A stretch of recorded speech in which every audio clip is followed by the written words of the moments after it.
ചീരയും ചക്കക്കുരുവും കൂടെ ഇട്ട് തോരൻ തയ്യാറാക്കാം. ചീരയും ചക്കക്കുരുവും ഒക്കെ അരിഞ്ഞു വെച്ചിട്ടുണ്ട്. ഇതിലേക്ക് അരപ്പിന് ആവശ്യമായ തേങ്ങ, പച്ചമുളക്, മഞ്ഞൾപ്പൊടി, വെളുത്തുള്ളി ഇതൊന്ന് ചതച്ചെടുക്കാം. പാൻ വെച്ച് വെളിച്ചെണ്ണ ഒഴിച്ചു കൊടുക്കാം. വെളിച്ചെണ്ണ ചൂടായി വന്നിട്ടുണ്ട്. കടുക് ഇട്ട് കൊടുക്കാം. കടുകൊന്ന് പൊട്ടി വന്നിട്ടുണ്ട്. ഇതിലേക്ക് ചെറിയ ഉള്ളി അരിഞ്ഞത് ചേർത്ത് കൊടുക്കാം. ഇതൊന്ന് മൂത്ത് വന്നതിന് ശേഷം ചതച്ച് വെച്ചിരിക്കുന്ന തേങ്ങ ചേർത്ത് കൊടുക്കാം.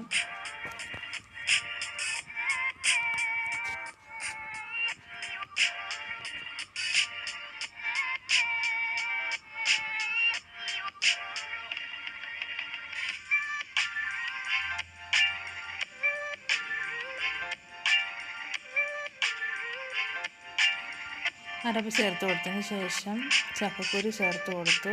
ഇനി ഇതിലേക്ക് ആവശ്യത്തിന് ഉപ്പ് ചേർത്ത് കൊടുക്കാം. ഉപ്പ് ചേർത്ത് നല്ലപോലെ മിക്സ് ചെയ്തതിന് ശേഷം ചീര അരിഞ്ഞിട്ട് ചേർത്ത് കൊടുക്കാം.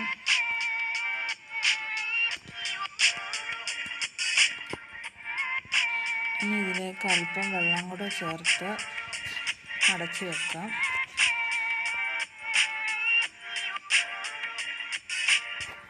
ഇടയ്ക്കൊന്ന് തുറന്ന് നോക്കി ഇളക്കി കൊടുക്കണം.